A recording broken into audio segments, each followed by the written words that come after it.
فاطمہ تو بذات منی، میرا جگر کا ٹکڑا ہے، ام ابی ہاں میری ماں ہے، لیکن جب بیٹی باپ سے ملنے جاتی تھی، چاہے وہ مسجد کے ممبر ہی پر کیوں نہ ہو یا دربار میں ہی کیوں نہ ہو، گھر میں کیوں نہ ہو، تو اپنی بیٹی کے احترام میں کھڑے ہو جایا کرتے تھے۔ مجھے انصاف سے بتاؤ، تاریخ میں دیکھ کر کیا بیٹی کے لیے باپ کھڑا ہوتا تھا؟ نہیں، بلکہ بی بی فاطمہ زہرا کو اللہ نے مرکزیت قرار دیا تھا تاکہ جب بھی جو بھی آئے کھڑا ہو جائے۔ توجہ چاہ رہا ہوں، یعنی نبی فاطمہ کے استقبال میں کھڑے ہوئے تو پھر محمد نہیں کھڑا ہوا بلکہ رسول کھڑا ہوا۔ پھر جملہ لیجئے گا، جب محشر کا میدان ہوگا، محشر کا میدان ہوگا، تمام نبی جس کا انتظار کرے اسے محمد کہتے ہیں، محمد جس کا انتظار کرے اسے فاطمہ کہتے ہیں، جس کا فاطمہ انتظار کرے اسے عباس کہتے ہیں۔ سبحان اللہ۔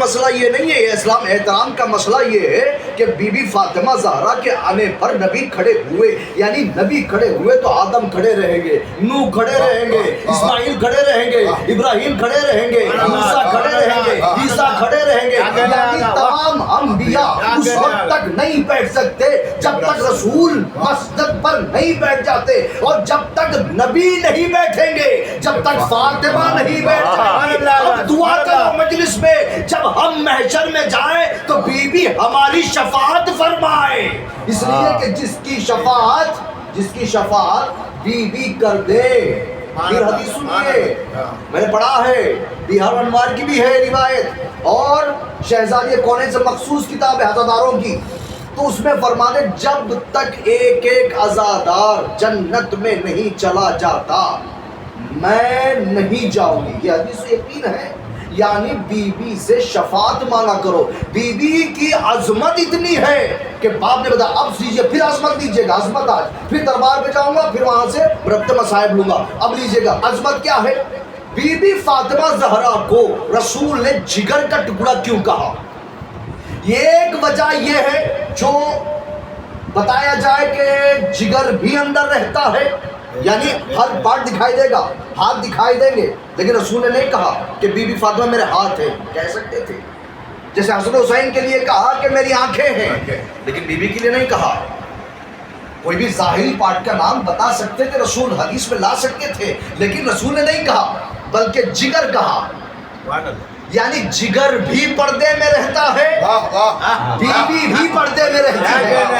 ایک تو وجہ یہ ہے، دوسری وجہ کیا؟ جگر کا ٹکڑا کیوں کہا؟ اللہ نے نبی کو آخری پیغمبر بنا کر بھیجا، اس کے بعد کوئی پیغمبر کا سلسلہ نہیں ہے، ختم المرتبت یہی ہے، ختم النبوت یہی ہے، سید الانبیاء یہی ہے، ان کے بعد کوئی نبی نہیں آ سکتا۔ یعنی اللہ نے 1,24,000 نبیوں کو بھیجنے کے بعد دنیا میں نبی کا سلسلہ ختم کر دیا۔ لیکن مجھے انصاف سے بتائیں، کیا نبی صرف مردوں کی ہدایت کے لیے آئے ہیں؟ آپ کہیں گے نہیں مولانا، اس لیے کہ امت میں، مسلمانوں میں صرف مرد نہیں رہتے، عورتیں بھی رہتی ہیں۔ توجہ بھائی، عورتیں بھی رہتی ہیں، تو پھر عورتیں رہتی ہیں تو کیا نبی بتا سکتے ہیں کہ شوہروں کی خدمت ایسا کرنا چاہیے؟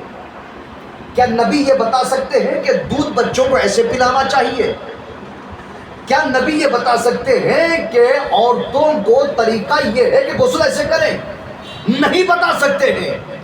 بھائی نبی کی نبوت کو مکمل کرنے کے لیے ایک عورت کی ضرورت ہے۔ سبحان اللہ، خدا کی قسم، جاگی عظمت بی بی فاطمہ زہرا سمجھیے۔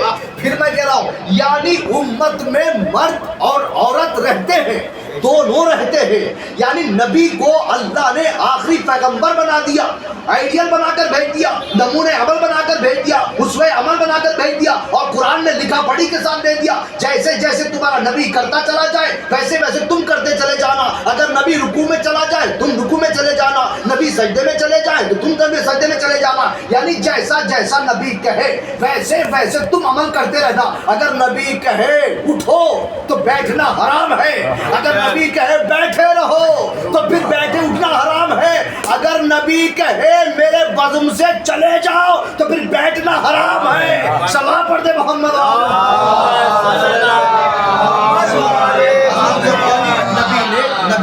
نبی نے آخری نبی بنا کر بھیج دیا اللہ نے، تو مردوں کی ہدایت کے لیے بھیجا۔ اب لیکن عورتیں جب اس دنیا سے دار بقا کے طرف جاتی، یہ تو فانی ہے نا، آج ہے کل ختم ہو جائیں گے، یہ دنیا ختم ہو جائے گی، لیکن یہ بقا نہیں ہے۔ اسی لیے جب بھی کوئی چلا جاتا ہے تو ہم یہی کہتے ہیں دار فانی سے دار بقا کے طرف چلا گیا، دار بقا کی طرف کوچ کر گیا، یعنی یہ دنیا ختم ہو جائے گی۔ یہاں کی دنیا ختم ہے لیکن وہاں کی دنیا بقا ہے۔ جب محشر کا سجایا جائے گا، حساب و کتاب ہوگا تو سوال ہوگا نا، مردوں سے بھی ہوگا، کیا عورتیں چھوٹ جائیں گی؟ نہیں، عورتوں سے بھی ہوگا۔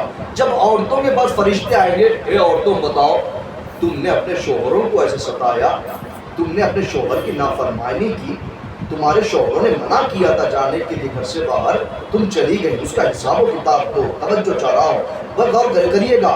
اسی طریقے سوال کریں گے تو عورتیں کہیں گی پروردگار ہمیں کچھ پتہ ہی نہیں تھا، بتانے والا ہی نہیں تھا، کچھ بتانے والا نہیں تھا، تو کیا